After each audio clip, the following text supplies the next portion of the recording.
Esta es la clase. ¿Cuál es esta clase? ¿La primera? No. La gracia, la fe y las obras, ¿verdad? Esa es la materia. Y esta es la clase número 5. ¿Sí? Y estábamos viendo lo que es la fe. ¿Sí recordamos? ¿Sí o no? Sí.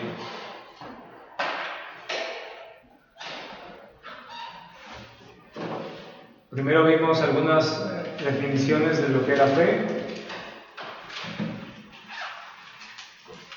la importancia de la fe, recordamos. Sí.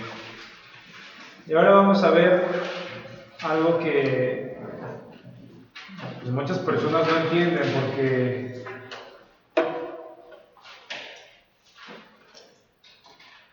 vamos a hacer una distinción de lo que es la fe natural y la fe espiritual. ¿Ok? Fe natural, pues todo el mundo la tiene. Fe natural es aquella que poseemos todos. Es una confianza o creencia. Es una confianza o creencia que poseen todos los hombres en diferentes grados. Fe natural es aquella que poseemos todos, es confianza o creencia que poseen todos los hombres en diferentes grados. Esta normalmente se funda sobre el testimonio material.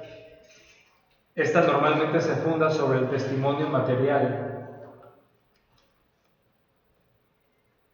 ¿Sobre qué?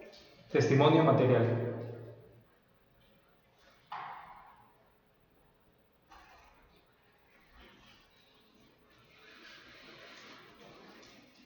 Y solo ayuda para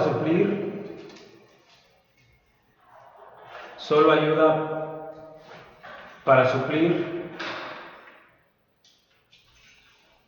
las necesidades morales de la vida del hombre.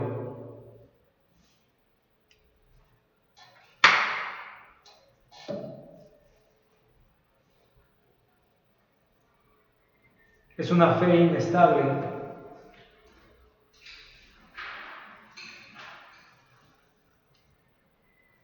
Ya que se puede creer en algo o en alguien en un determinado tiempo y después ya no hacerlo. Es una fe inestable, ya que se puede creer en alguien o en algo en determinado tiempo y después ya no hacerlo. Y muchas veces depende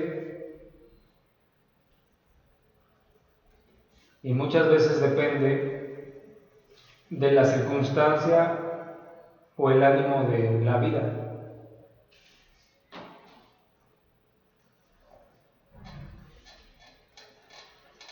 ¿Sí más o menos vamos entendiendo? Cuando te dicen, tú ten fe, ¿en quién? ¿En qué? ¿O dónde? Y es un dicho muy común, ¿no? Yo me acuerdo cuando estábamos en el hospital con lo de Moisés, mucha gente se acercaba y pues les daba pues cierta curiosidad, ¿no? Preguntaban y bueno, a veces uno les comentaba lo que estaba pasando y siempre decían eso, pero ten fe. Algunos usaban a Dios, ¿no? Decían, ten fe, Dios puede hacer cualquier cosa. Otros, pues ten fe en la vida o no sé, ¿no? Y siempre es algo que vamos a encontrar. De hecho, muchas personas dicen, no, es que yo sí tengo fe, yo creo en Dios. Pero desde su perspectiva, aquí hemos hablado mucho esto, ¿no? O sea, no conocen quién verdaderamente es Dios, no conocen la revelación que Dios da de sí mismo, no conocen que solamente es por medio de Jesucristo que se puede tener salvación, no conocen que Dios tanto da amor, ciertamente, pero también es un Dios justo. Pues no conocen una verdadera revelación de Dios, pero ellos dicen tener una fe aún en Dios, que es una fe natural. Y muchas veces estas personas, cuando les sucede algo incorrecto, dicen, ya no creo en Dios porque me falló. Yo en algún tiempo creí en Dios porque pero yo le pedí algo y no lo hizo conforme a lo que yo quería, entonces yo ya no creo en Dios.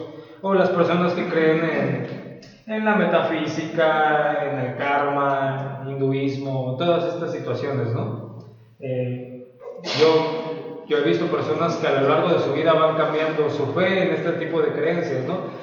Bueno, voy a la metafísica, no, la metafísica no me dio lo que yo buscaba, entonces me voy al hinduismo, ¿no? Y, no, el hinduismo no me dio lo que yo buscaba, pues me voy al Feng Shui, ¿no? No, al Feng Shui, y así se la pasan con un sistema de creencias vanas que no son duraderas, ¿no? Y la Biblia habla un poco de esto, mire, vamos a Mateo 13:19.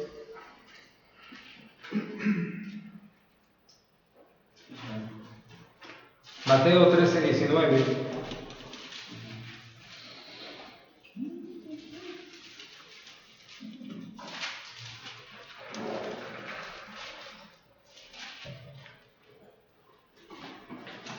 Dice ahí, cuando alguno oye la palabra del reino y no la entiende, dice, viene el malo y arrebata lo que fue sembrado en su corazón. Este es el que fue sembrado junto al camino. Dice el 20, y el que fue sembrado en pedregales, este es el que oye la palabra y al momento la recibe con gozo, pero no tiene, ¿qué dice ahí? Raíz en sí, sino que es de corta duración, pues al venir la aflicción o la persecución por causa de la palabra, luego tropieza. El que fue sembrado entre espinos, dice, este es aquel que oye la palabra, pero el afán de este siglo y el engaño de las riquezas ahogan la palabra y se hace infructuosa. Y también hay un ejemplo de esto en Santiago 2:19.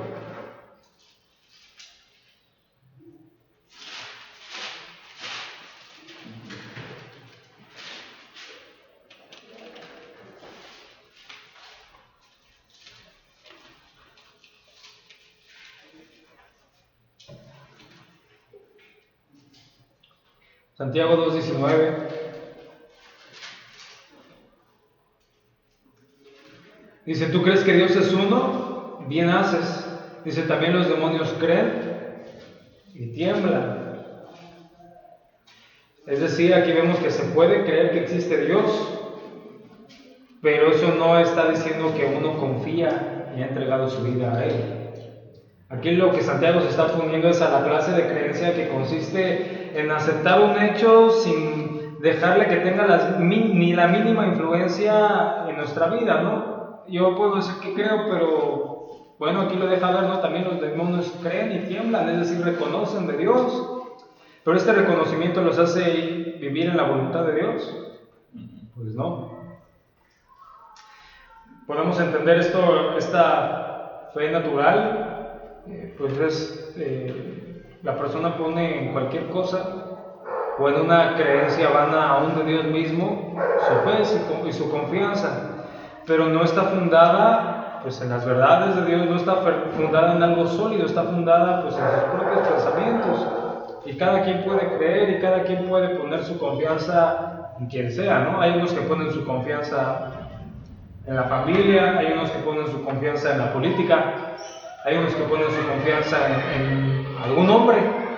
Cuando la familia o su candidato político o el mismo hombre les falla, pues se derrumba su fe. Entonces, pues dicen, bueno, ya no creo en esto, ahora creo. Mire, hasta un ateo tiene un sistema de creencias. Eso es algo que debemos de entender. Todos tenemos un sistema de creencias y estamos fundamentados en ese sistema. Ellos tienen su fe fundada en su propia percepción de las cosas, ¿no? Y ellos lo creen. Y lo más curioso es que te atacan por tú tener el tuyo propio, ¿no? Y vamos a ver qué entonces hay diferencia con respecto a la fe espiritual. La fe espiritual solamente la poseen los creyentes. La fe espiritual solamente la poseen los creyentes que han sido regenerados.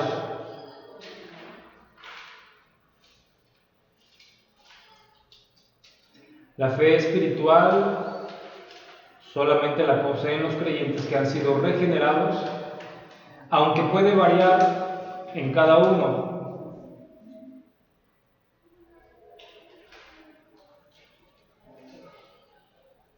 ¿Qué digo con esto de que puede variar? Hay algún creyente que puede costarle más trabajo creer que Dios puede suplir el alimento, un plato de alimento, el sustento. Y hay otro creyente que puede decir, no, nada más me puede suplir a mí, ¿no? Sino puede suplirle a 100 personas, ¿no? Pero bueno, vemos, la fe espiritual se fundamenta en el conocimiento de Dios y su voluntad. La fe espiritual se fundamenta en el conocimiento de Dios y su voluntad, obtenido a través de la revelación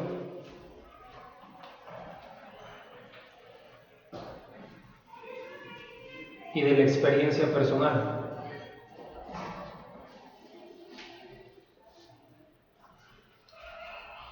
Obtenido a través de la revelación y la experiencia personal. ¿Qué estamos diciendo? Es decir, nuestra fe dependerá de nuestro conocimiento de Dios y de nuestra comunión con Él. Nuestra fe dependerá de nuestro conocimiento de Dios y de nuestra comunión con Él.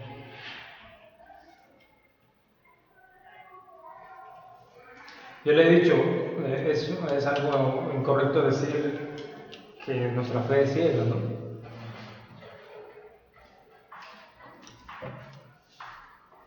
De hecho, si lo entendemos desde esta perspectiva, la fe natural es ciega, porque a veces no está fundada en nada.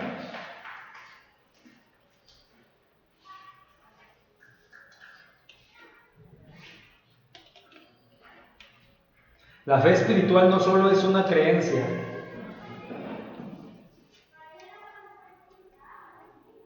La fe espiritual no solo es una creencia, sino es una entrega de voluntad.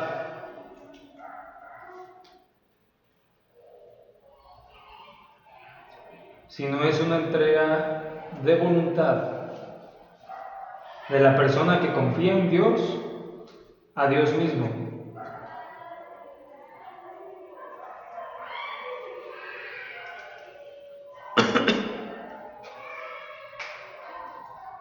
Es una entrega de voluntad de la persona que confía en Dios a Dios mismo. Es decir, Dios nos revela conocimiento basado en sus promesas y nosotros creemos que esas promesas son verdaderas. Yo creo en la palabra de Dios, podremos así definirlo tan sencillamente, ¿no? Dios me reveló, porque entendemos que no fue de revelación propia, ¿verdad? A Dios le plació revelarnos su palabra, ahí está su voluntad, ahí está quién es, ahí están las promesas que Dios hace al hombre, ahí está el camino para la salvación. Y yo no nada más reconozco esas promesas, sino creo en esas promesas, es decir, tengo plena certeza y me fundamento, me sustento en esas promesas y dentro de eso, bueno, entrego mi voluntad a Dios. No al hombre, ¿verdad? A Dios. Es decir, reconozco que Él es el Señor de mi vida.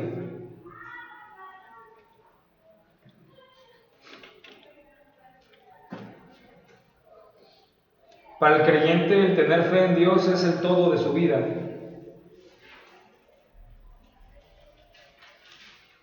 Para el creyente, tener fe en Dios es el todo de su vida. Y no debe haber espacio para dudar.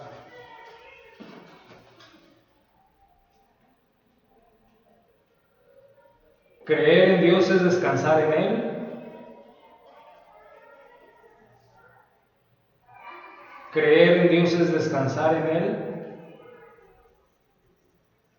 Tener seguridad de que jamás ha mentido.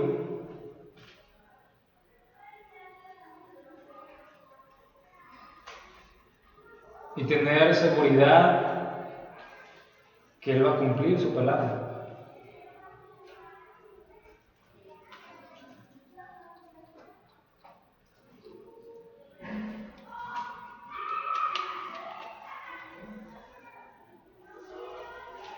una de las promesas más grandes y que el creyente se tiene que afirmar en esta vida es que Él va a venir por su iglesia, ¿no? Pero tenemos plena seguridad o creemos que es un mito, ¿no? Es un cuento, es una fábula o algo así. No, es bien clara la escritura con respecto a esto, no Él va a venir por su iglesia. Y nosotros vamos a estar en su presencia. Él nos dice que todo lo que hemos vivido aquí, todo esto va a pasar.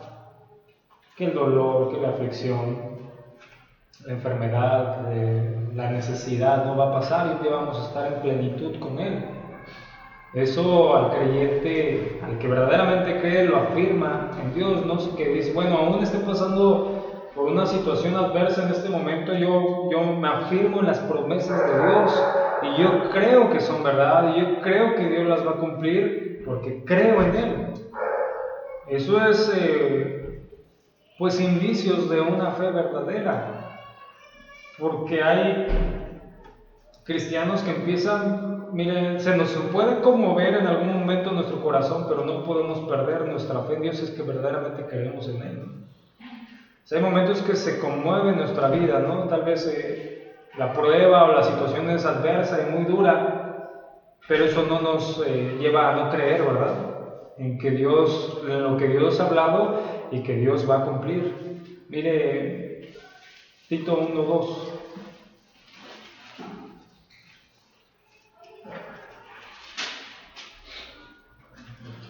Tito 1:2.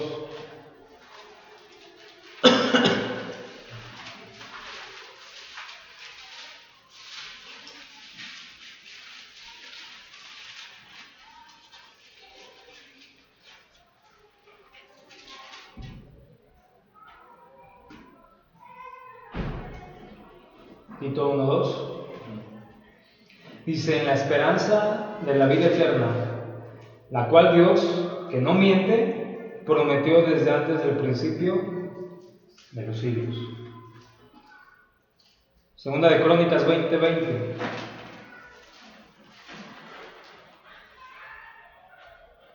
Segundo libro de Crónicas 20:20.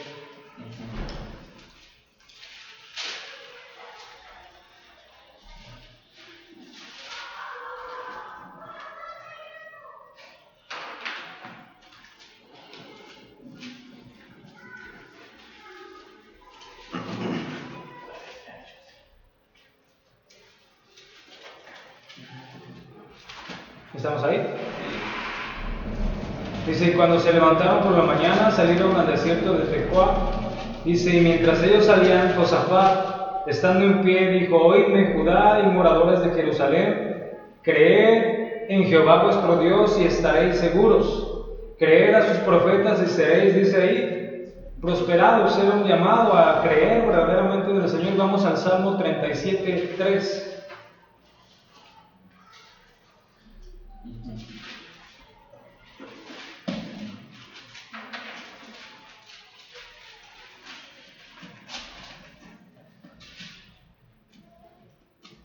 Salmo 37:3. Dice, confía en Jehová y haz el bien, y habitarás en la tierra y te apacentarás de la verdad. Deleítate a sí mismo en Jehová, y Él te concederá las peticiones de tu corazón. Encomienda a Jehová tu camino y confía en Él, y Él dice, hará. Mire el Evangelio de Juan 14:1.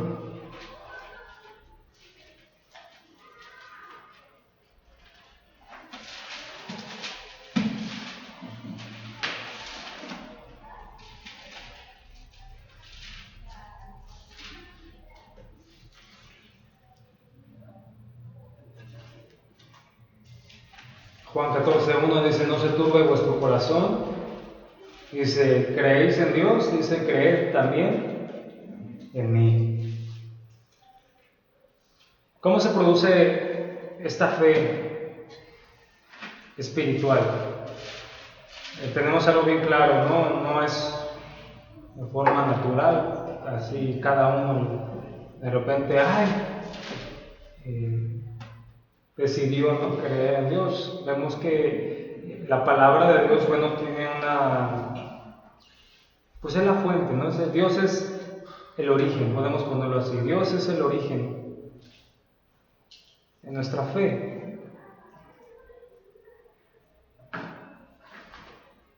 Mire, primera carta a los Corintios 2:4.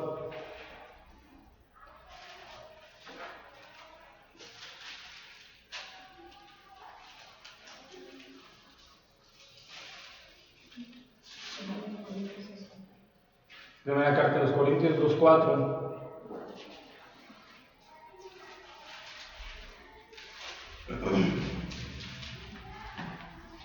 Dice: ni mi palabra ni mi predicación fue con palabras persuasivas de humana sabiduría, sino con demostración del Espíritu y de poder, para que vuestra fe no esté fundada en la sabiduría de los hombres, sino en el poder de Dios. Mire, ¿sabe hoy un grave error que cometen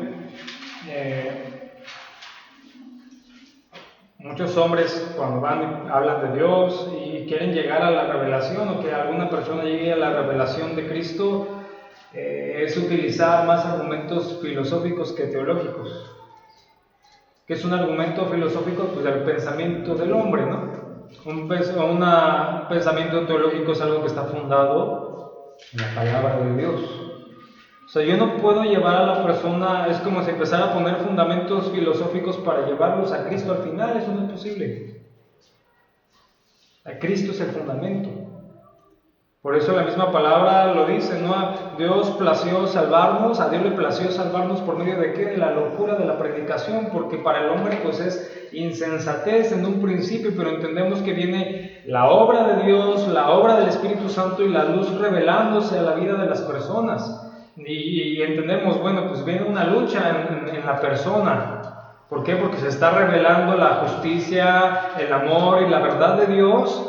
Y bueno, empieza a ir en contra de su sistema de creencias, ¿no? de la creencia de la persona que tiene en todo su carácter, ¿no? En su convicción moral, en su convicción social, en su convicción del amor, en su convicción de la justicia, y algo bien importante, ¿no? En su convicción de lo que está mal, de lo que nosotros entendemos ya como pecado, ¿no? Porque ellos, es una verdad, ¿no? A lo malo le llaman bueno.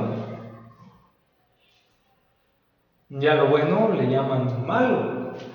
A lo bueno, a la justicia y a la verdad de Dios, pues a ellos les es locura. Pero debemos de entender, así es como a Dios le plació mostrarse. Entonces es un error yo empezar a tomar principalmente argumentos filosóficos, porque eso no va a producir fe. O argumentos que están fuera del carácter de Dios.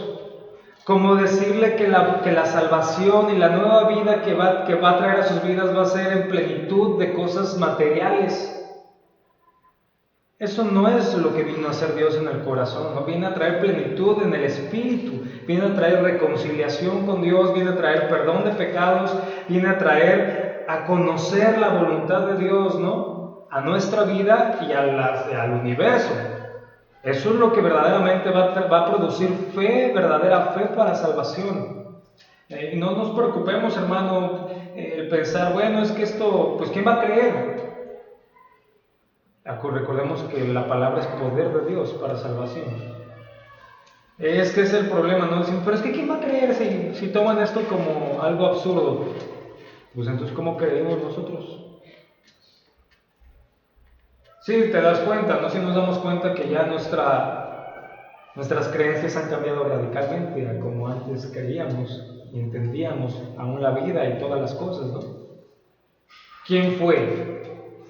¿Llegamos a esas convicciones por las palabras de un hombre o por la palabra de Dios que vino con poder a nuestra vida? Eso creo que es algo, sí, sabemos que Dios utiliza a los hombres para enviar, pero entendemos hoy ellos son los mensajeros. Pero no son lo fundamental. El hombre no puede producir salvación a otro hombre. Entonces es bien claro, ¿no? Cuando Pablo les habla a los de Corinto, les dice, yo no vine a ustedes con palabras persuasivas de humana sabiduría, porque si no su fe iba a estar fundada en los hombres, sino con el poder de Dios, para que su fe esté fundada pues en Dios. Entonces, cuando es una fe verdadera, bueno, pues ya no se mueve tan fácil, ¿no? Porque tú realmente conoces a Dios. Y Dios se ha revelado a tu vida, ¿no? Ya no se mueve como la fe que mencionábamos al principio, la fe natural, ¿no? La fe natural, aún en Dios, es bien claro, ¿no? ¿Cuántas personas no han escuchado esto que le dije, ¿no? Ya no creo en Dios porque yo le pedí. Oye, pero es que Dios no es así. Dios no es el genio de la lámpara, ¿no? O sea, donde nada más tú vienes, te presentas, haces tus peticiones y Dios las tiene que cumplir. Ese no es Dios. Que Dios muchas veces extiende su misericordia y obra a nuestro favor, eso es parte de quién es Dios, pero Dios no se mueve bajo nuestros argumentos, sino bajo su propia grandeza. A ese conocimiento, ¿cómo vamos a llegar? Pues por medio de la revelación de su palabra. Mire Hebreos 12:2.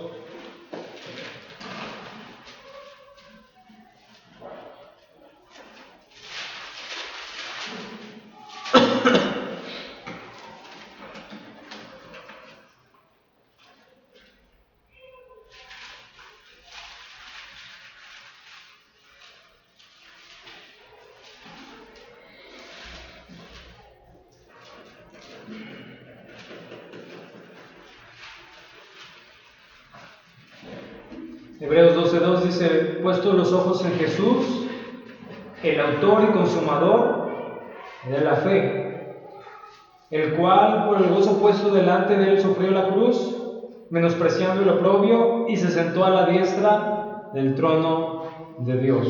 Es bien claro aquí, ¿no? Puesto los ojos en ¿quién? En Jesús. Dice el autor y consumador de la fe. No hay otro camino, hermano, eso debemos de entenderlo, no hay otro camino, no hay otro mediador, no hay otro salvador, solamente Cristo.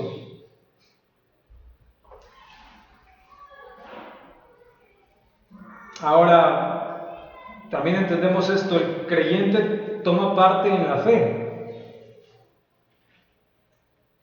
El creyente toma parte en la fe,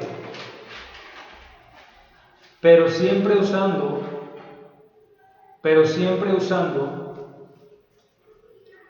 los medios que Dios ha dado.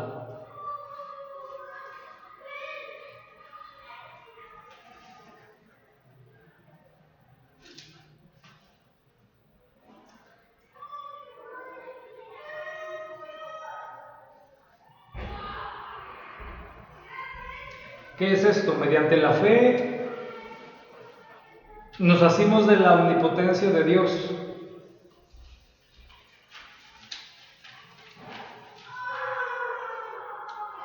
Mediante la fe nos hacemos de la omnipotencia de Dios. Es decir, la fe puede hacer cualquier cosa que Dios pueda hacer. La fe puede hacer cualquier cosa que Dios pueda hacer.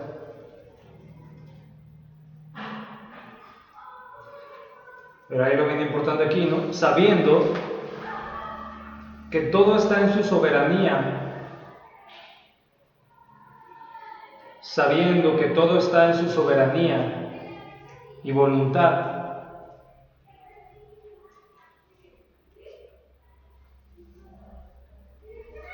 Sabiendo que todo está en su soberanía y voluntad. Es decir, debemos entender que tener fe en Dios es creer. Debemos entender que tener fe en Dios es creer, aun cuando lo que pidamos no sea concedido.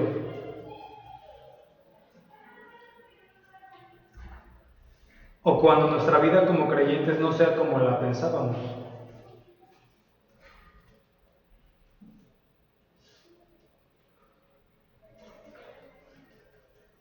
Hay varios ejemplos de esto, que pusieron su fe en el Señor obró a su favor. Mire, Marcos 2:5, estaba el paralítico.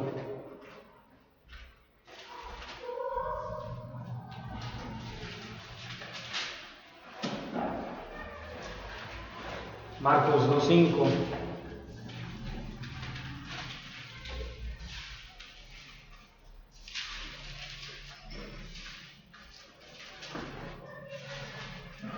Dice, al ver Jesús la fe de ellos, dijo al paralítico: hijo, tus pecados te son perdonados. Ahí mismo Marcos 10:52, con Bartimeo. Marcos 10:52.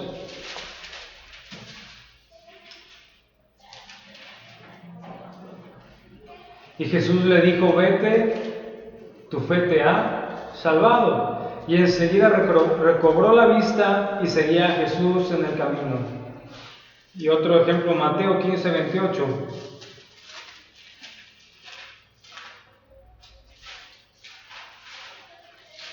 Estaba la hija endemoniada, Mateo 15:28.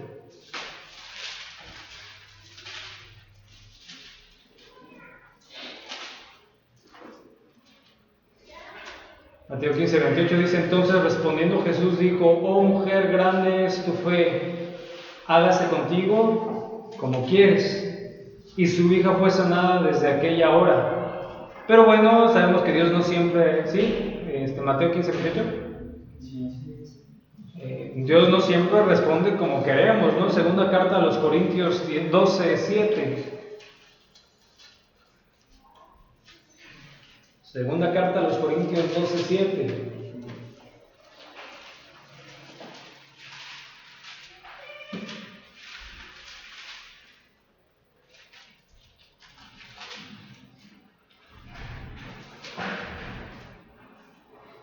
Y para que la grandeza de las revelaciones no me dice, para que la grandeza de las revelaciones no me exaltase desmedidamente, dice, me fue dado un aguijón en mi carne, un mensajero de Satanás que me abofetee, para que no me enaltezca sobremanera. Respecto a lo cual 3 veces he rogado al Señor que lo quite de mí, y me ha dicho: bástate mi gracia, porque mi poder se perfecciona en la debilidad.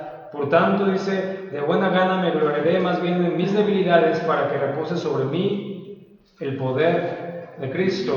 Vemos ahí cómo el apóstol Pablo pues le ruega a Dios, ¿no?, que le quite esa aflicción. Y Dios, ¿qué le dice? Pues así podemos entenderlo, que le dijo que no. Y esa fue la respuesta, ¿no? ¿No? ¿Qué hizo Pablo?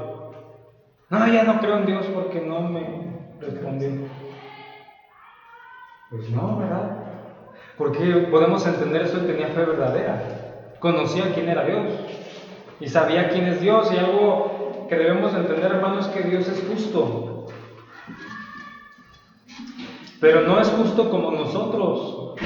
Él es justo verdaderamente, y cuando algo Dios lo permite, y a veces oramos a Dios y Dios no lo quita o no obra como nosotros creemos, debemos de entender que Dios está obrando en su justicia. Y también entendemos esto: en Dios no hay maldad, ¿verdad? En Dios no hay maldad. Yo no puedo decir: ay, Dios, ¿por qué está haciendo malo conmigo?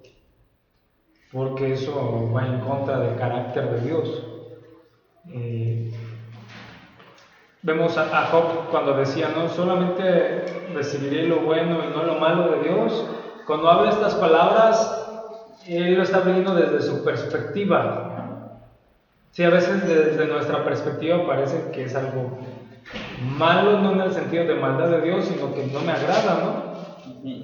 Aquí el apóstol Pablo pues le agradaba lo que le estaba pasando. Dice que ya había rogado, ¿no?, 3 veces a Dios. Era algo que le afligía fuertemente. Desde él, pues no era algo agradable, pero él no confiaba en sus pensamientos ni en sus ideas, sino confiaba en Dios. Sabía que Dios es un Dios bueno, Dios es un Dios justo, y aún lo vemos, ¿no?, como Dios le responde: confía en mí. Podemos entenderlo así. ¿Y eso por qué, no? Y recuerda quién es el fuerte y quién es el que te ha mantenido, ¿no? Así fui yo, no has sido tú. Y tú lo vas a ver, ¿no?, aún en tu debilidad. Vas a hacer la obra que yo te recomendé hacer. Debemos de entender esto. Mi fe, ¿en dónde está fundada, no? ¿En los hombres o en la palabra? Podemos verlo así. Viene la palabra de Dios y obra en nosotros. Y viene la revelación plena de quién es Dios. Y nosotros nos afirmamos, eso es lo que sucede, nos afirmamos en esa verdad. Porque si no estamos basados, nuestra fe, como lo mencionábamos aquí, una fe natural, una fe que está fundamentada principalmente en las cosas que vemos y que a veces no son cómodas, ¿no?, de creer.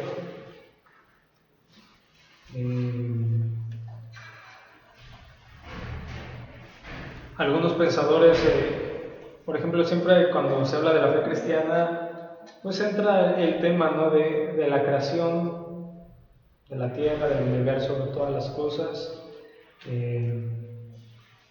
Y bueno, algunos científicos han dicho, ¿no?, que pues la ciencia como tal, y lo hemos hablado, no está peleada con Dios. De hecho, muchos de ellos han llegado a este entendimiento, ¿no? Mientras más yo conozco cómo está creado las cosas, pues más reconozco que hay un Dios creador. Porque es tan perfecto lo que Dios hizo. Y como creer así que fue no, se dio por una casualidad, ¿no? Porque se tenía que dar en algún momento. Algunos dicen se necesita tener más fe en eso, que realmente ver la perfección, la grandeza del Dios creador de todas las cosas, ¿no? Pero eso no basta. Digo, no podemos llegar a una fe verdadera, a una fe espiritual, una fe que trae salvación por medio de las filosofías de los hombres, sino por medio de la palabra de Dios. Por eso es tan importante fundamentarnos primeramente en la palabra y después ir y predicar esa palabra. No me puedo valer de mis argumentos y no me puedo valer de la sabiduría humana, porque eso puede producir una fe natural, aún en Dios. Y muchas personas que hoy se dicen cristianas llegan a este punto, no tienen una fe natural en Dios. Y como lo veíamos ahí en la parábola del sembrador, ¿no?, en Mateo, no tiene fundamento y a la primera ¿cuántos no dicen? Es que me iba mejor antes, ¿no? No, yo que voy a regresar a la iglesia, si antes de ir a la iglesia me iba mejor, estaba más tranquilo. ¿Por qué normalmente llegan esas personas a esas conclusiones? Pues muchas veces es porque no se les predicó el evangelio de verdad, ¿no? ¿Dónde dice que no vas a tener problemas? Es más, el evangelio te lleva como que cuando eres cristiano vas a tener más problemas, ¿no? Porque vas a ir en contra de la corriente del pensamiento del mundo. Vas a ir en contra del pecado. Vas a ir en contra del sistema, pero me refiero no a un revolucionario, ¿no?, sino el sistema de creencias morales fundamentales de los hombres. Como les decía, ¿no?, tú ya estás en lo bueno, y como ellos a lo bueno le dicen malo, pues tú ¿dónde estás ya? Pues como lo malo, como lo retrógrada, como lo incorrecto, como lo que ya, o sea, ya no, esa forma de pensar ya no sirve, ¿no? Entonces, pues siempre recordemos esto, existe una fe natural, por eso no te vayas a la primera con que cuando una persona, ay, es que ella necesita de Dios, y vas y le hablas y te dicen, no, sí, yo creo en Dios, bueno, ya. No, porque muchas veces es una fe natural. ¿Por qué crees en Dios, no? ¿Quién es Dios? No es que mi Dios, ya cuando empiezan con esas cosas, es que mi Dios no va a hacer daño, pero en un sentido de que no va a enjuiciar a nadie, ¿no? Mi Dios no, mi Dios ama a todos. No, que eso del infierno, no, eso de dónde lo sacaron, ¿no? Y pues entonces realmente no tiene una fe fundamental. Tomarnos unos 3 minutos.